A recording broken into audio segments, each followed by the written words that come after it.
3 வருடங்களாக கணிதம் சார்பான விழிப்புணர்வு, ட்ரைனிங், எஜுகேஷன் இந்த மாதிரி சம்பந்தமான நடவடிக்கைகள்ல ஆக்டிவிட்டியில இன்வால்வ் ஆயிருக்கு.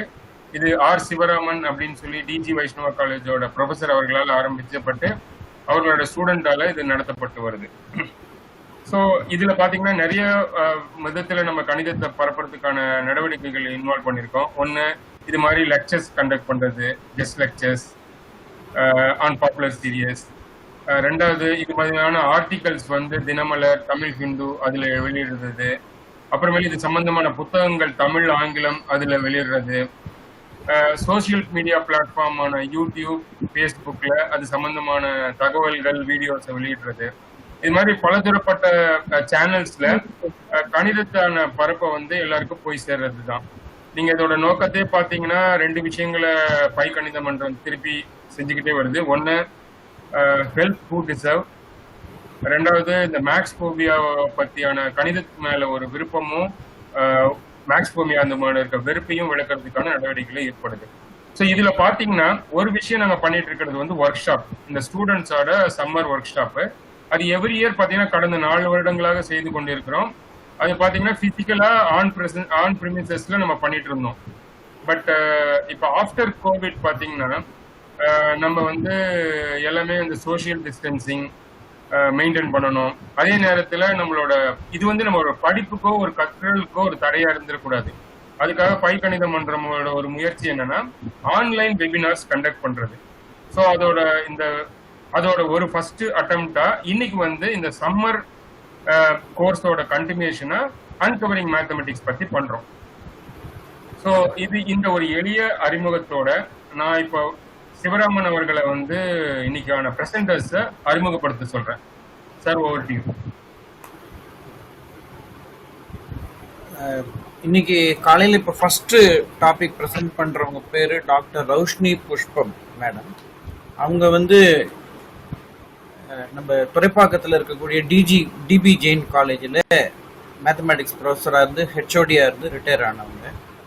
She got retired just now. இப்போ her area of research is graph theory. Graph தியரியில் நிறைய பேப்பர்ஸ் ப்ரெசென்ட் பண்ணியிருக்காங்க. நிறைய இன்டர்நேஷ்னல் கான்ஃபரன்சஸ்லேயும் நிறைய ஜேர்னல்ஸுக்கும் எடிட்டராக இருந்திருக்காங்க. பர்டிகுலர்லி பார்த்தீங்கன்னா ஆக்டா காம்பினட்டோரிக்கா அப்படிங்கிற ஒரு இம்பார்ட்டன்ட் காம்பினட்டோரிக்ஸ் ஜேர்னலுக்கு அவங்க பேப்பர்ஸ்லாம் ரிவ்யூ பண்ணியிருக்காங்க. இது தவிர நிறைய ஜேர்னல்ஸுக்கும் பண்ணியிருக்காங்க. She has guided 7 PhD student successfully. அதில் ஒரு ஸ்டூடெண்ட் வந்து இன்னைக்கு பேசக்கூடிய நம்மளோட அசோசியேஷனோட ட்ரஸ்டி டாக்டர் யோகேஷ் அப்படிங்கிறவர், அடுத்த ஸ்பீக்கர் அவர் தான். ஸோ இப்போ currently 2 students are pursuing research under her. Dominance and அது சம்பந்தமான விஷயங்கள் தான் அவங்களோட ரிசர்ச் ஏரியா கிராஃப் தியரியில். இன்னைக்கு அதை பற்றி தான் மேடம் பேச போகிறாங்க. And she is very down to earth person. நம்ம இது வந்து ஐ திங்க் செகண்ட் டாக் அவங்க கொடுக்கறது நம்ம ட்ரஸ்ட்டுக்கு. லாஸ்ட் இயர் நவம்பர் மாதம் she gave a invited talk at our association. Popular lecture series conduct பண்ணும்போது ஷீ கேவ் அ டாக். இந்த தடவையும் நாங்கள் கேட்ட உடனே மேடம் அக்செப்ட் பண்ணிக்கிட்டாங்க. In spite of all difficulties she readily accepted. And I thank her for being today's first speaker.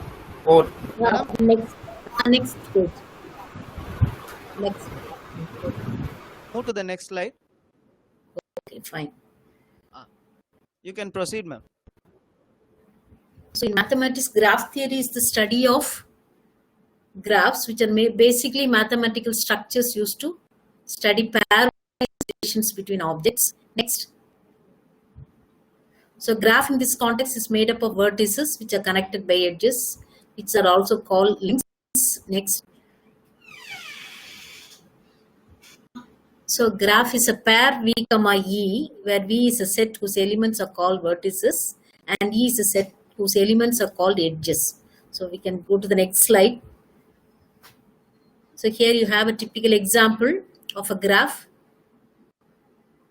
where your house is located in a location, then nearby movie theater, grocery store, gas station, and Divya's house, a friend of yours. So this is a very typical example of a graph where the numbers may denote the distance in terms of miles or kilometers. Okay, next. So loop and multiple edges. So we call an edge as a loop if it has two endpoints are equal. It's called a loop. And multiple edges, they have the same pair of endpoints. So in the graph, you can easily see a graph which has both multiple edges and a loop. Next. So here you have a simple graph where a simple graph is a graph which has neither a loop nor a multiple edge. Therefore, here you have a graph which is not simple, another graph which is a simple graph. In the simple graph, you can see that doesn't have a multiple edge or a loop. So you can know about adjacency, neighbors, etc. We say that two vertices are adjacent with an edge between the two vertices. So in this particular example, A and B are adjacent, whereas A and B are not adjacent. Next. So by complete graph, we mean a graph where every pair of vertices are adjacent. So in a complete graph, obviously, if you have n vertices in the graph, you have n into n minus 2 by 2 edges. So next, here you have a set of examples which exhibits all complete graphs up to 12 vertices. You can see in every graph that every pair of vertices will be adjacent. Next. So then we define a degree of a vertex where by a degree of a vertex we mean the number of edges incident to a particular vertex. Then in a multi-graph, the loops are counted twice. So whenever you calculate the degree, if there is a loop, you have to calculate the degree as the count will add twice. Next. Then a degree of a vertex is denoted by deg of v. If the degree of a vertex is 0, then it is called an isolated vertex. So by an isolated vertex, we mean that the degree of that particular vertex is 0. So now you consider this diagram. Here you have the various degrees of the vertices where degree 1 is 2 because 2 edges are incident, and V2 you can see 3 edges are incident, whereas your degree V5 is 0 because none of the edges are incident with V5. Okay, next. So now we define walks, trails, paths and cycles where by a walk we mean it's just a sequence of vertices and edges alternately. Here it is not shown. I think it's not visible here, but anyway, walk is a alternating sequence of vertices and edges starting with a vertex and ending with a vertex. Whereas a trail is a walk with no repeated edges. So basically a trail is also a walk, but with one condition, the edges will not be repeated. And a path is basically a trail with no repeated vertices. And a cycle is defined as a closed trail where no other vertices are repeated. Okay, next I will show you with an example how these. Next.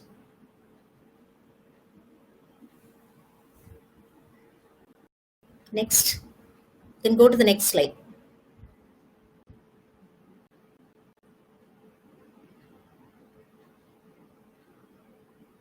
So now look at this diagram. There is a trail and a path and a cycle. A trail, you can see it starts from V6 through E6, it travels to V4, then E3 and V3. You can even go beyond for a walk. So walk is missing there. Walk is just to start with any vertex, travel through any edge you please and any vertex you please, and come back to any vertex. You don't have any restriction as far as a walk is concerned. But trail, the edges should not repeat. Similarly, a path, the vertices will not repeat.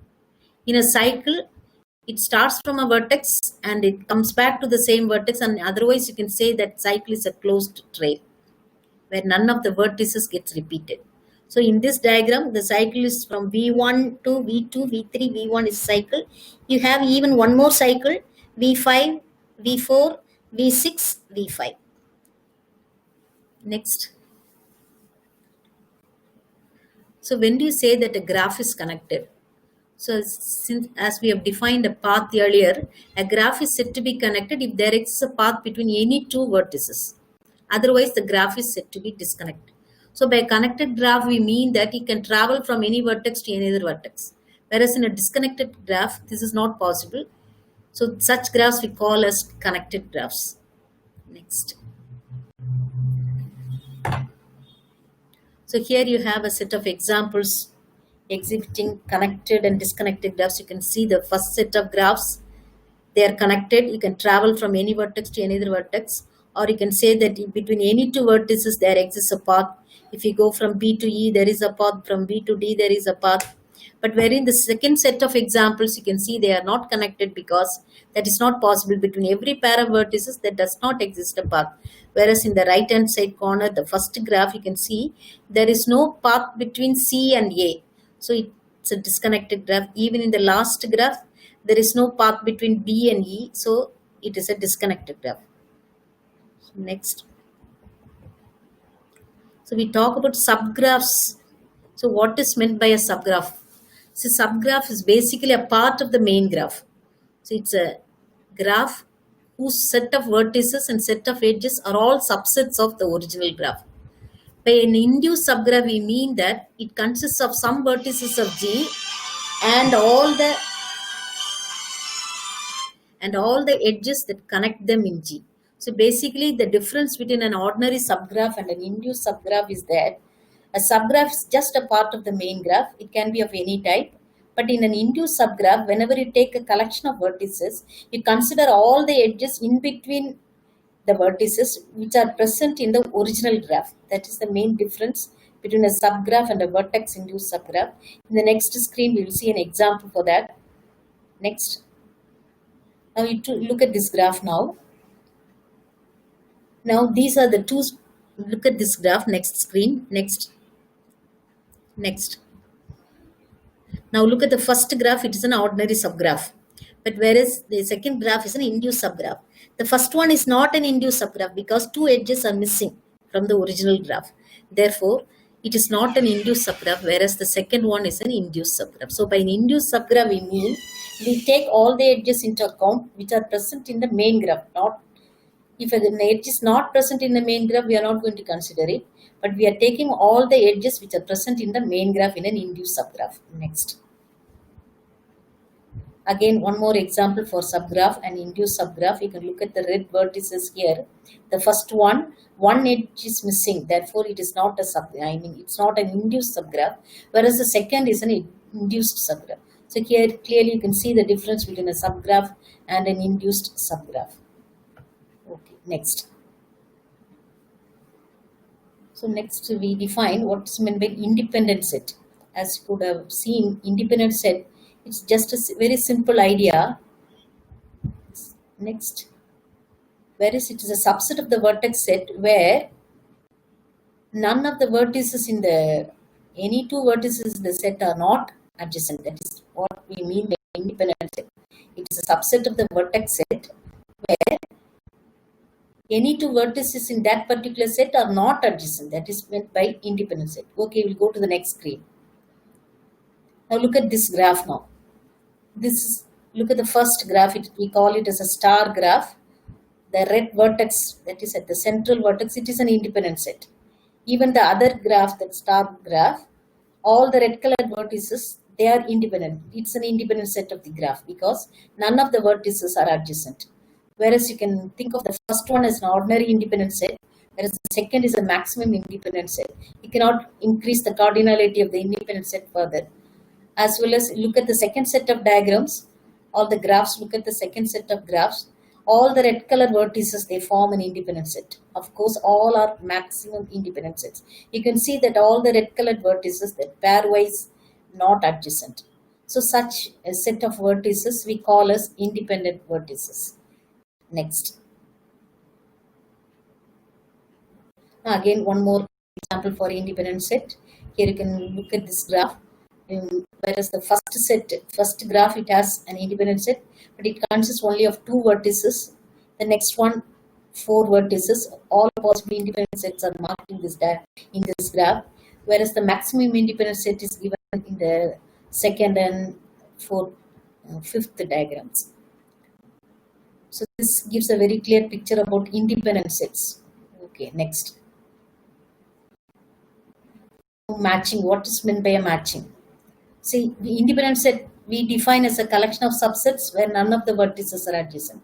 In the same way, we define a matching to be a collection of edges where none of the edges are incident. That is the difference between matching and independent set, where matching talks about edges and the independent set talks about vertices. So matching is a collection of edges which has no vertex in common. Then we are interested in maximizing the number of edges in a matching. So we talk about maximal matching and maximum matching. Then we talk about perfect matching. So perfect matching in the sense it is a matching with one additional condition in the sense that all the vertices in the graph will be ends of some members in the matching. So in other words, we say that this matching saturates all the vertices in the graph.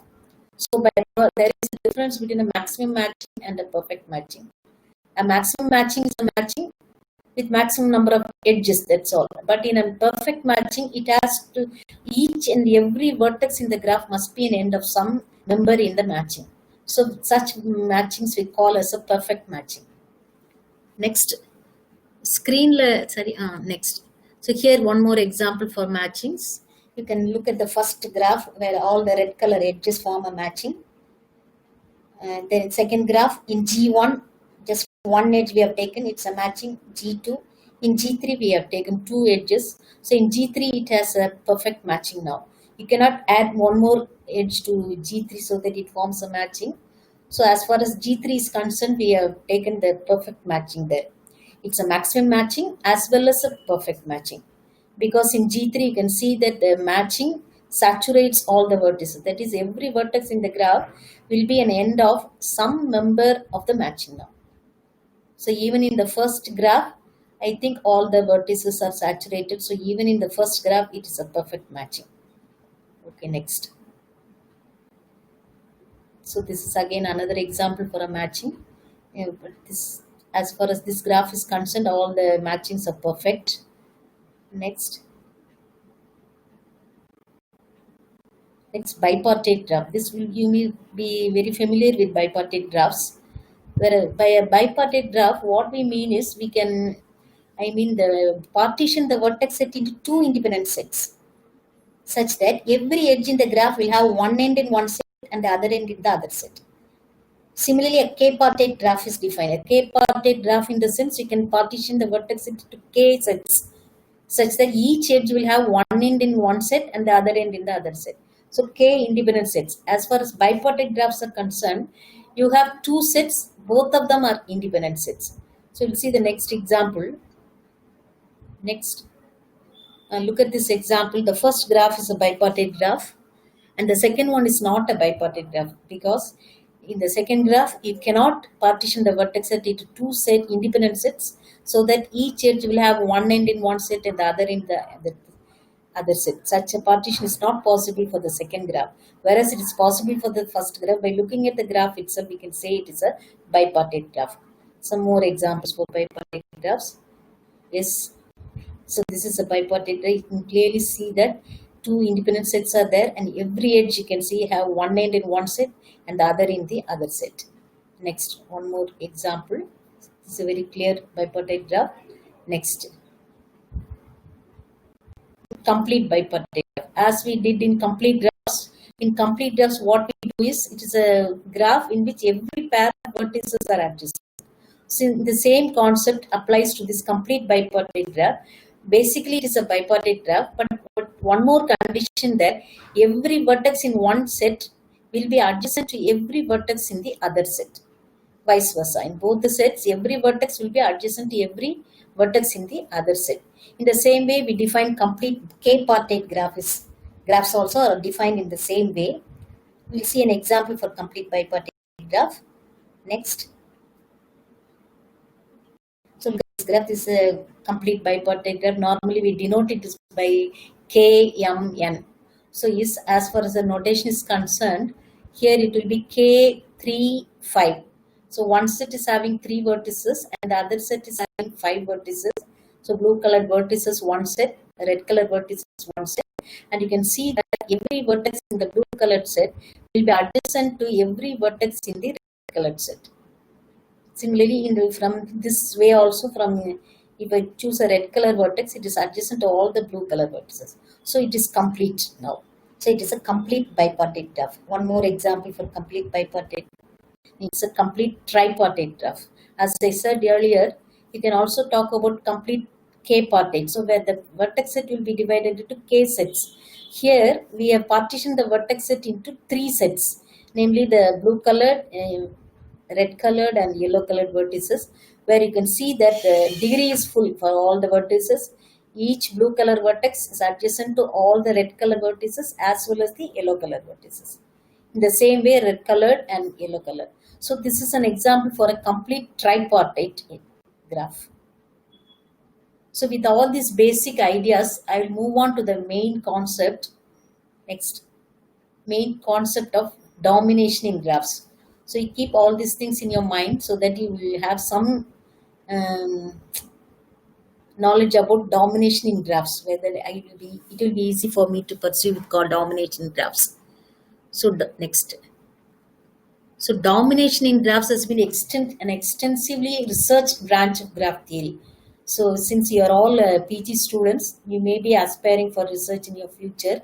So this is a very vast area and a very promising area to do research in this area, domination. So it's a very fantastic, as far as I know. You have a very good book written by Haynes et al. In domination, where it exhibits all the varieties of domination in that book. So you can have a look at that book. If you go to the internet, you can have a glance at that book. So it gives a rich idea about domination. So in a graph, a dominating set is a subset S of the vertices such that every vertex is either in S or adjacent to a vertex in S. So the idea is very simple. So by a dominating set, we mean it is a subset of the vertex set, first of all. Then it has just one condition. That is, every vertex in the graph will be either in S or adjacent in S, adjacent to a vertex in S. So nearly the vertices of the graph will be divided into 2 parts in such a way that one will dominate the entire set of vertices in the graph. So every vertex will be either in S or it will be adjacent to a vertex in S. So in particular, mathematicians studied how chess pieces of a particular type, you might be knowing about chess board, how the chess pieces of a particular type could be placed on a chessboard in such a way that they would attack or dominate every square on the board. So dominate in the sense, if you are talking about the queen piece, if you place a queen on a chessboard, then it will dominate all the vertices vertically, horizontally, and diagonally. See, so mathematicians, what they studied was how these chess pieces of particular type can be placed in a chessboard so that they will dominate the entire board. Next. So, for example, dominating queens in an 8x8 chess can be said to be the origin of study of domination graphs. So, people were starting with the queens, dominating queens in an 8x8 chessboard. So, this was considered to be the origin of domination in graphs. So, according to the rule of chess, a queen can in one move advance any number of squares horizontally, vertically, or diagonally. So in the 1850s, what they did was these chess enthusiasts in Europe considered the problem of determining the minimum number of queens that can be placed on a chessboard so that all squares are either attacked or occupied by a queen. So the problem is that you will try to place minimum number of queens in a chessboard so that it will dominate the entire squares, the entire set of the board. Next. So finally, it was found that 5 is the minimum number of queens that can dominate all the squares of a chessboard. So the problem of dominating the squares of a chessboard can be stated more generally as a problem of dominating the vertices of a graph. So this was the origin now. So next, we'll see here. Now look at this diagram. A queen is placed on a particular square. So you can see that this queen dominates all the horizontal squares and the vertical squares and also the diagonal squares. So totally 7 horizontally, 7 vertically, and 7 diagonally. This particular queen is dominating. So all these squares are taken into account for this particular queen. Then we'll try to dominate the rest of the vertices with another queen. Look at the second diagram now. The second queen is placed here with pink colored vertices. So this is the pink colored vertices are all dominated by this second queen. Still more blanks are there, so we need to put one more queen. Next one. So look at the third queen now. The green colored vertices are being dominated by the third queen, but still squares are left. So 3 queens we have already placed. Now we'll think what to do with the next move. Next. Now look at the next queen. Now the yellow colored vertices are being dominated by the fourth queen which I have just placed. But still, can you hear me? Can you hear me? Yes, madam, we are able to hear you. Okay. So now 2 more squares are left. So we have no other option. We have to keep one more queen to dominate those 2 squares. Next diagram, next screen. Now finally we have put a queen there. Now all the squares have been dominated by 5 queens, but you cannot dominate all the vertices by less than 5 queens. It's proved now. So, but that doesn't mean that it is the only placement of queens. Only in this particular fashion you have to place the queens. No, you have other options also where you can place these queens whichever place you like, so that all the squares are dominated. Next. So this is the ultimate picture for domination of queens. So you can see the 5 queens placed there. Next. So next, we pass on to the technical definition of domination in graph theoretical terms. So basically, you consider a graph G with vertex set B and set E.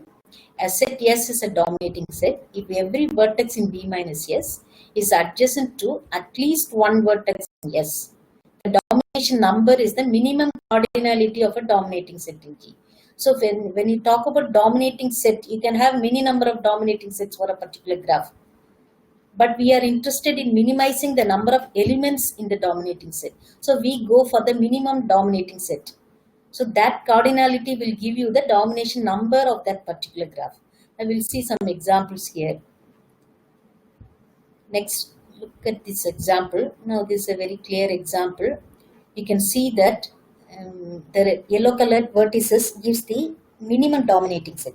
Even the red colored vertices is a dominating set, but it is not giving the minimum number of elements. So here the yellow colored vertices is a minimum dominating set. So as far as this graph is concerned, your gamma G will be equal to 2. Okay, next. I will see one more. Now look at this practical situation where we talk about minimum dominating sets here. Look at the first graph. The full screen கொண்டு வர முடியாதோ? Full screen. Hello? Full screen கொண்டு வர முடியுமா?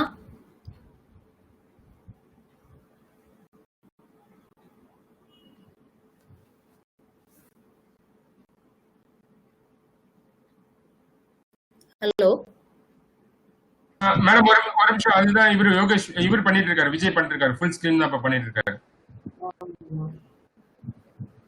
ஒரு விஜய் ஒவ்வொரு வாட்டியும் நம்ம ஃபர்ஸ்ட்ல இருந்து போக தேவையில்லை. அந்த பவர் பாயிண்ட்லயே ஃப்ரம் கரண்ட் ஸ்லைட்னு கொடுக்குறான் ஸ்லைட் ஷோல.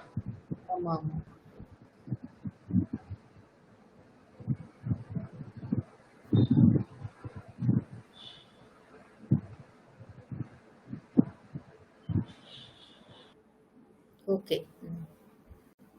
Okay, now you can look at the picture here where a dominating set is found in a social network.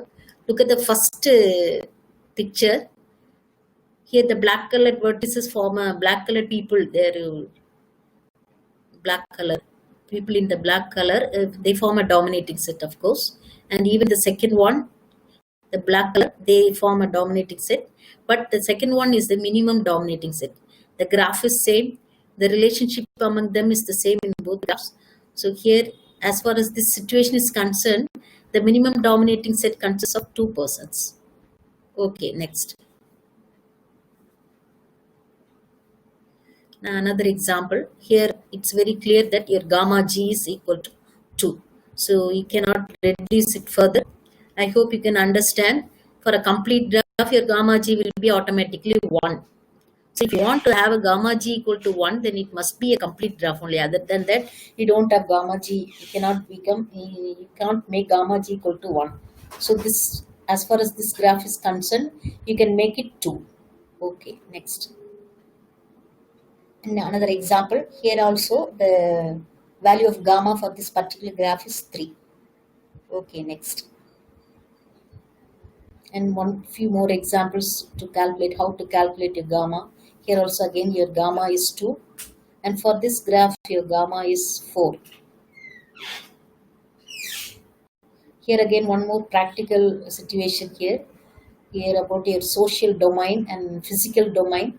In social domain you have 3 communities there, and your physical domain your tower and your mobile networks, everything. Here also domination plays a vital role. Now here in the physical domain, you can see that the tower dominates the rest of the vertices there. You can think of the tower as a vertex and all the mobile phones as different vertices. So the tower is connected to all the mobile phones, and the mobile phones in turn are connected to all these communities. So this forms a dominating set. Next.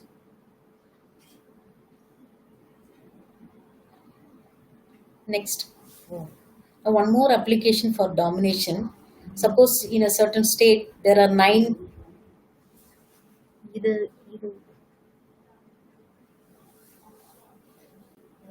cities of which needs a police force to patrol the streets. 9 streets are there in a certain state which needs a police force to patrol the streets.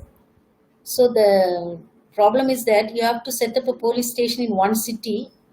So that particular police station which you set in the city is able to patrol the streets of that city, and every city in the vicinity that has a good road system. So this is the situation. So how to fix the police stations in different cities so that the entire network or the entire state will be protected. Next.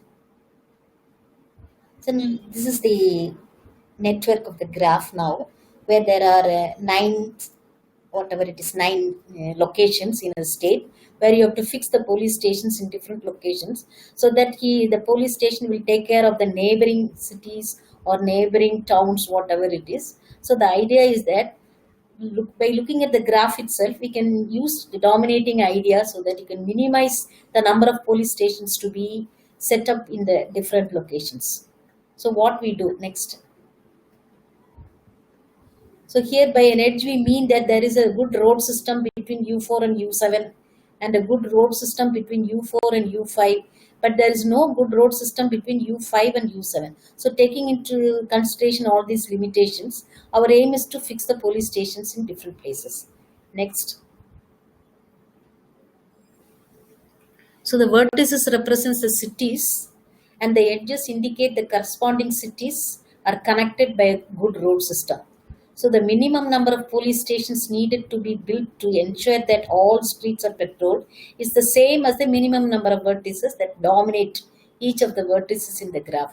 And you can very easily see that for this particular graph, your gamma is equal to 3.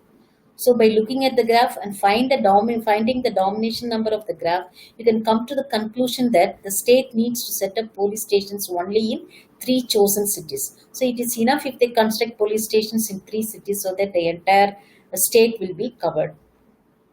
So here domination plays a vital role. Next. So look at this now. Again, here your gamma is 3. All the red colored vertices, you can fix the police stations.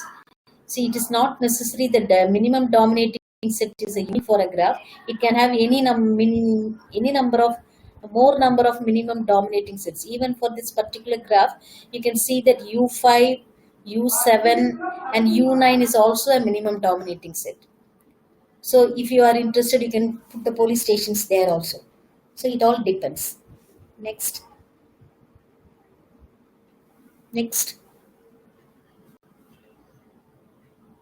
So now we'll be looking at some variants of domination. There are numerous number of variants of domination which has been extensively studied in literature, out of which I have chosen only 4. The first one is total domination. Next, connected domination. Then independent domination, paired domination. See, the idea is basically we know what is meant by a dominating set now. Now we start posing instructions in the we start posing restrictions on the dominating set. Various restrictions are posed on the dominating set where we get into new parameters. So first is total dominating set. So here the condition is very simple. A dominating set is a total dominating set if every vertex in S is adjacent to at least one vertex in S. So that means your total dominating set will not contain any isolated vertex. Will not contain any isolated vertex. That means, as we have seen earlier, isolated vertex is a vertex of degree 0. So you must be very careful in choosing your dominating set. Say that the dominating set should not contain an isolated vertex. That is the only restriction posed on the dominating set. So in that case, such a dominating set we call as a total dominating set. Okay, next. So here is a simple example for a total dominating set. Look at the black vertices. They form a total dominating set because it is a First of all, you must check whether it is a dominating set. Then you check whether it is a total dominating set. You can very easily see that the black colored vertices induce a subgraph in such sense they do not have an isolated vertex. Okay, next. So here is another example for a total dominating set. Here the red colored vertices, they form a total dominating set. You can very well see that all red colored vertices, they totally dominate. The graph induced by these red colored vertices, they don't have any isolated vertex. So this is a total dominating set. Whereas, if you look at the same diagram, the ordinary domination number will be just 3. The black colored vertices, the black colored vertices will form a dominating set. So for this particular graph, your gamma value will be 3. But whereas your gamma t value is not 3, it will be 6. Next. So now you come back to the queen problem now. So the same way, you try to dominate all the squares of the board with queens with one condition. The queens should not be isolated. So here you have a graph, but it is not totally dominating. One queen is left alone now. So such a thing should not happen. So you must try to put the queens so that they are together, either 3 plus 2. That is the only possibility. So you just work it out at home and see whether you can place the queens 3 together and 2 together, and you can dominate all the squares of the board. But here it is not a totally dominating set now. Next. So I would like to cite an example for total domination application. You consider a computer network in which a file server has the ability to communicate. இந்த ஒரு இது எது அதை எப்படி எடுத்துடலாமா இதை So it has a file server has the ability to communicate directly with every other computer outside the core group. So in addition, each file server is directly linked to at least one other backup file server where duplicate information is stored. So the basic idea is each file server is linked to another file server which serves as a backup file server. So that is why we say that it should not have any isolated vertex. So the smallest core group with this property is a gamma t set for the graph representing the network. So here we will be interested in the file server will be together. None will be left alone. So that is one common application for this total domination. Next.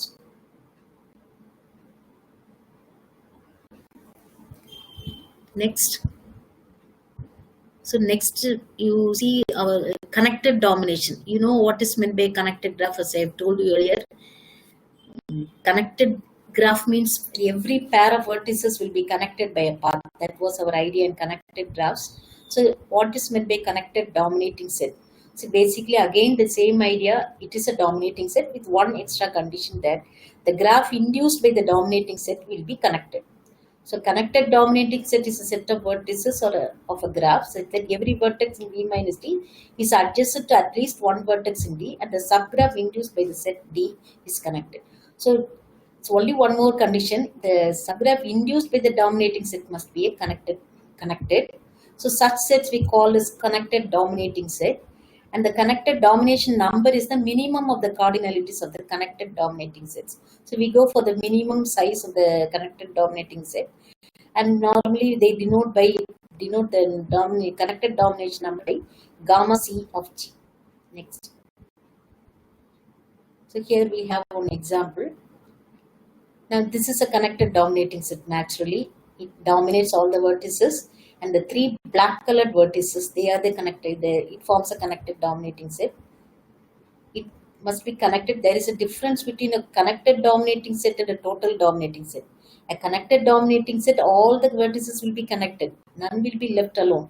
But whereas a total dominating set, you can only isolated vertices should not be present. That is the difference between these two.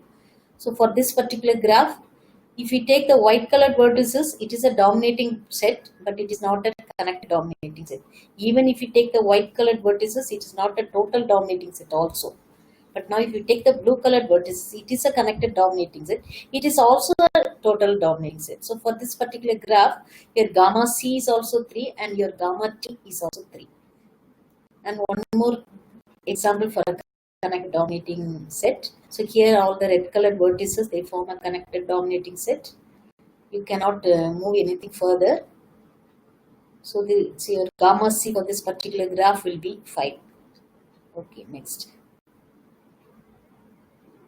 So we'll see some applications related to connected dominations. So you have heard about mobile ad hoc networks are represented by connected graphs. Minimum connected dominating sets are used to do routing and wireless ad hoc networks. So this minimum connected dominating sets, they play a vital role in this mobile ad hoc networks. So this CDS are used as virtual backbone, which I will explain in the next slide, how these connected dominating set play a role in this ad hoc networks. Next. See, ad hoc networks basically they are communication systems with no fixed infrastructure. Next. So these networks are used in military battlefields. Next. In these networks, the information is passed between hosts in the network. So the information is being passed from in this network from between the hosts in the network. The information is then collected at selected hosts in the network called virtual backbone. So this virtual backbone plays a role here in the ad hoc networks where all the selected hosts in the network will be collected and it is called the virtual backbone. But identifying this virtual backbone in a network is quite challenging. So the problem of finding a minimum size backbone in ad hoc networks can reduce the problem of finding a minimum connected dominating set. So finding a virtual backbone in a ad hoc network is equivalent to finding a minimum size connected dominating set in a connected graph. So the entire network is treated as a graph. Instead of finding the virtual backbone, you can just go for the minimum connected dominating set, which will give you the virtual backbone of the network, which it will be a very immense use to the computer scientists, I suppose. Next. So wireless ad hoc network again is an interconnection of mobile computing devices where the link between two neighboring nodes is established via radio programming. So neighboring nodes can communicate directly and within the transmission range. So communication between non-neighboring nodes requires a multi-hop routing protocol. So non-neighboring nodes, what you have to do here, you have to hop and go to the next node. So wireless network consists of static or mobile hosts that can communicate with each other over the wireless links. So how this is being So each mobile host has the capacity to communicate directly with other mobile hosts in its vicinity. So this is the picture for a next. So design of efficient broadcasting and routing protocols is one of the challenging tasks in ad hoc networks. So these ad hoc networks, what their primary duty is to find an efficient broadcasting and routing protocols is their job as far as these ad hoc networks are concerned. So among ways existing routing and broadcasting challenge, ones based on dominating set are very promising. So in this area only, here only the dominating set comes to their rescue. Instead of going through all the efficient broadcasting and difficult process, they go for the graph and they take the dominating set, then they apply to their problem, whatever they are going, etc., etc. And no, previous screen.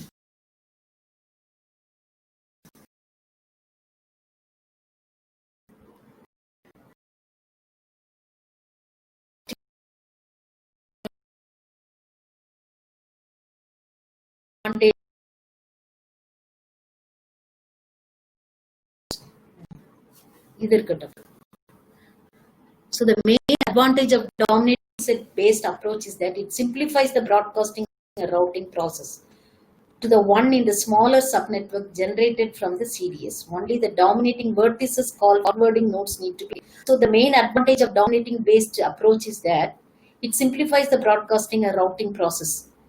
Instead of taking the whole network, they go for a smaller subnetwork generated from the CDS. Small subnetworks, they take the connected dominating set, then they go to the main network, and only the dominating vertices need to forward the nodes, and they only need to be active. So instead of taking into consider all the nodes, they go for the dominating vertices. So this is the main advantage in ad hoc networks, where you can use you can do your routing protocols. It's made very, very simple in this procedure. Next. So this is a typical example where you can see the black colored vertices, they form a connected set, dominating set, where the rest of the vertices are connected to this dominating set. So they can pass on whatever information they want to the rest of the vertices. So sensor node and monitor node. So the monitor node monitors and then it goes to the sensor nodes. Next. So this is another picture, wireless mobile ad hoc network. Next. This is another picture. You can see how it works in your ad hoc networks, how this connected dominating set works. Next. The next idea is pad domination number. So this is basically based on matchings, which I have told you earlier. Matching, you can recall that it's a collection of edges where none of the edges are incident. And we're talking about perfect matching. If matching is a perfect matching if all the vertices are incident to one of the edges in the matching. So by pad dominating set, what we do is, again, basically it is a dominating set, and the subgraph induced by that dominating set has a perfect matching. That is the only condition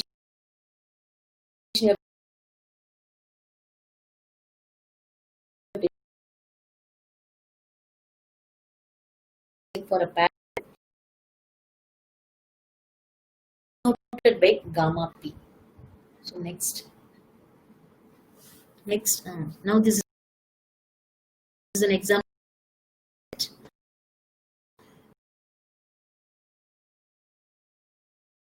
It's basically, definitely it is a dominating set.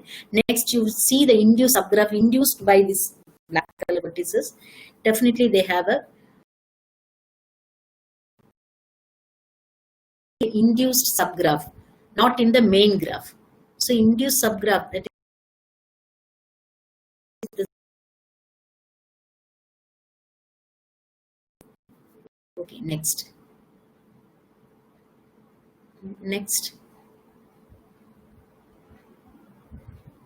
So here one application we can think of is that for each S in S, that is for every member in the dominating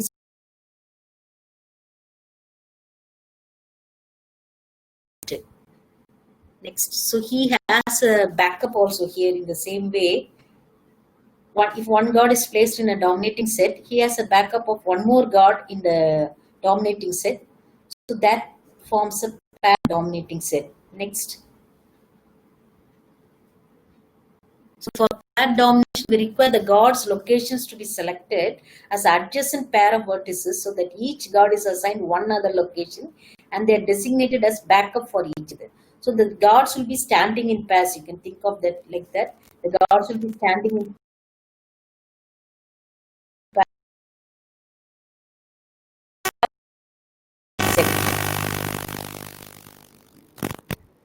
Next. So next we'll go to the next variant of domination, independent domination.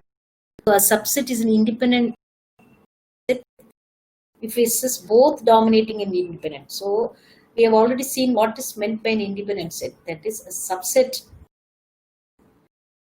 Independent set if no two vertices are adjacent. So here by an independent domination we mean if it must be dominating as well as independent. So it is a dominating set where all the vertices are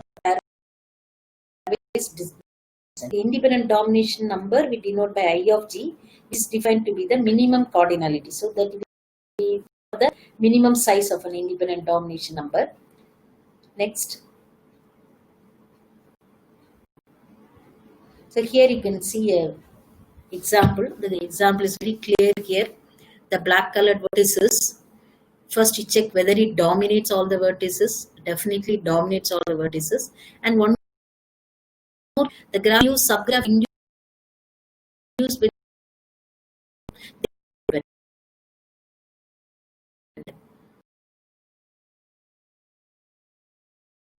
the graph.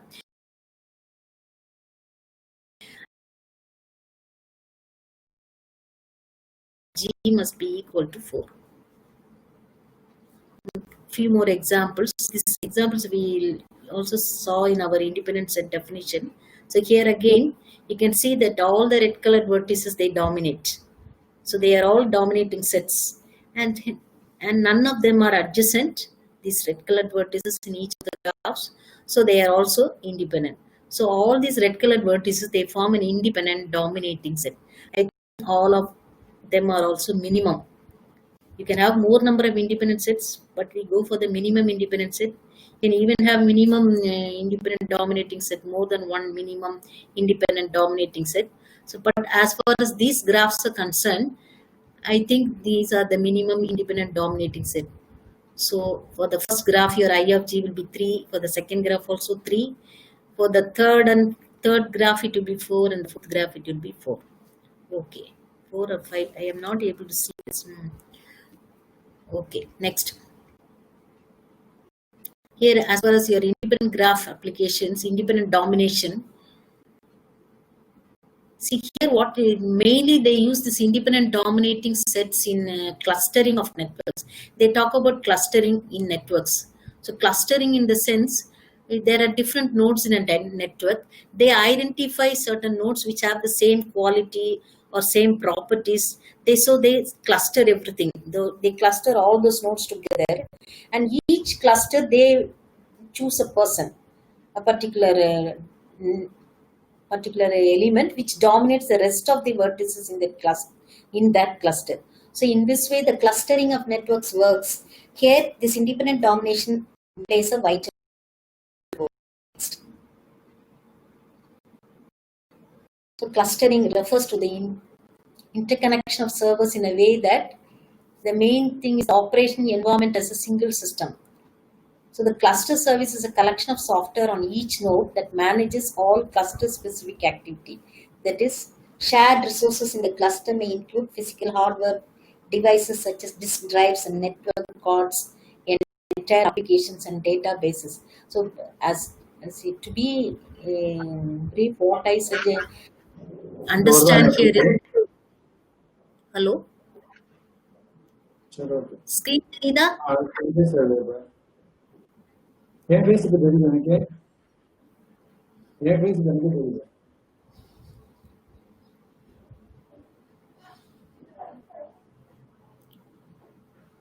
Hello. Madam நீங்க proceed பண்ணலாம். I think Yogesh இது பேக்ரவுண்ட்ல பேசியிருக்காரு. Okay. Now, see, clustering in the sense, as I told you earlier, the nodes are clustered into different types according to a specific quality. They are clustered, that they are formed into groups, different groups, and each cluster, a particular element is chosen and it is kept as the dominator of that cluster. So, in that way, independent domination is working in this clustering of networks. Next. Here, one example for clustering of networks. Next. Okay, with this, all the domination parameters, I have just highlighted a few applications. There are there are more and more applications for each of the parameters. And also there are plenty of variants of domination where you can venture into it. And if anybody is interested in research, you can very well choose this particular area where there are plenty of avenues open in that domination theory. So due to lack of time, I can't do more and more parameters in this. Now for this, in the next, I thought of sharing with you, which I saw in recently for 2 days back, about this COVID-19. How the people are approaching COVID-19 graph theoretical. So that I got impressed by the paper. I would like to share some of the ideas in that paper. But that paper is not yet published. The paper is available online and it is not peer reviewed also. So next screen. See, this paper in particular has been written by a group of people from Pune, where I have exhibited their names here. You can read out the names. So this paper is written by this group of people. See, next. Just a few ideas what I have given in that paper regarding this COVID-19.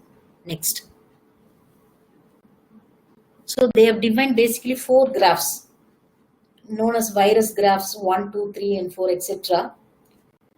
Basically, these graphs depend on the idea of bipartite graph, which I told earlier. A bipartite graph, as you know, that it is a graph where the vertex set can be partitioned into 2 sets, so that each edge will have one end in one set and the other end in the other set. So here they define virus graph 1 to be a bipartite graph. How do they define a bipartite graph? V of H, I union N, where I is the set of vertices that have some special properties, or in terms of COVID-19, they say that I is the set of vertices who are infected by the virus, and N is the set of vertices not having a virus. So they define the graph in this way. If X belongs to I, that is if a person is infected by the virus, and creates a bond or an edge with the vertex Y belong to N, where N is in the set of persons who are not having the virus, but there is a bond between I and N through a member X and through a member Y, or vice versa, then what they do is then Y is shifted to I and N is replaced by N minus Y. In the same way, if X belongs to I is recovered by treatment or vanished properties of virus, then X is shifted to N and N is replaced by N union X. This is the way they define this first virus graph. Next, this picture will show you clearly. Next, and this is the virus graph, the first virus graph, where I is the set of people who are infected by the virus and N is the set of people who are not infected by the virus. But if there is a relation between a person here and a person there, a person has to come to I. And if a person in I, if he gets cured, then he has to go to I. So this is what they define. This is how they define virus graph 1. Then they define virus graph 2.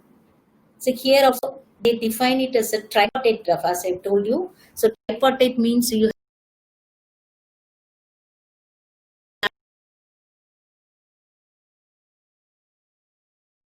who are not having the virus, and F is a set of vertices and set of people, otherwise we can see, which can never be shifted to I or N. So they can never be shifted to I or N. As usual, if there is a bond between a member of I and a member of N, then they get shifted. And if there is a bond between X, I and N, if it is recovered, it goes on to N again. If the person is recovered, he will go to N. If the person from N is not getting infected infected by the virus means he is moves on to I. So the relation between I and N is maintained as in virus graph 1, and vertices of I are shifted to F if the vertices are infected forever. So they include one more condition. So I basically it's the number of persons, it's a set of people who are infected by the virus. If they're infected forever, in that case they shift these people to the set F. This is the way they define virus graph 2. Next. So this is the virus graph 2. It's a tripartite graph. F, I, and N, as they have done. See, members from I will be moving to N, and members from N will be moving to I. But members from I, if they are seriously ill, they will be moving to F. So this is how they have defined virus graph 2. Next. Then virus graph 3. So again, this is also a tripartite graph where the vertex is I union N union S. And I, as usual, we define I, N, and S. And X belongs to I and N are interrelated. They will change places according to the ailment. If they get cured, they will go to N. If they get a virus, then they will move on to I. But vertices of N with some additional features can be shifted to S. This is the one more condition they are imposing on this graph. Furthermore, the vertices of S are protected by a shield of antivirus or some special vaccines. So the vertices of N. So N is basically the number of the set of people who are not infected by the virus, but they are some additional features. So they are moved to the set S. So in this set S, what they are doing is they are giving some antivirus or some special vaccines are being given to the set of people in S. So the vertices of V cannot be directly transformed to S, but transformed to N and then from N to S. So instead of directly deputing a person in the set V to S, what they do is first they bring it to the set N, then from N to S. So consequently, S is a non-decreasing variable set. So they focus on S. So S will be moving to the safer zone consequently. So this is how they define the virus graph 3 as a tripartite graph. Next. So this is the graph, virus graph 3 from I to N. From N to the S, they will be in the safer zone. They will be treated extra carefully. Next. Then virus graph 4, it's a 4-parted graph. Here you talk about 4 sets, I and N as usual, and vertices of N with some additional features as usual. You can, as in the earlier graph, will be shifted to S. Furthermore, the vertices of S are protected by a shield of antivirus and special vaccines. But vertices of F can never be shifted to any other set. So F cannot be shifted to any other set. They are seriously affected. So the elements of F are having the property infected once is infected for other. So this is the way they define the virus graph 4. Next. So this is the virus graph 4, where if you go to F means it is the danger zone. If you are S means it is the safe zone. So finally they define the graphs in this pattern, and they have given a very big data about the world level statistics in each country.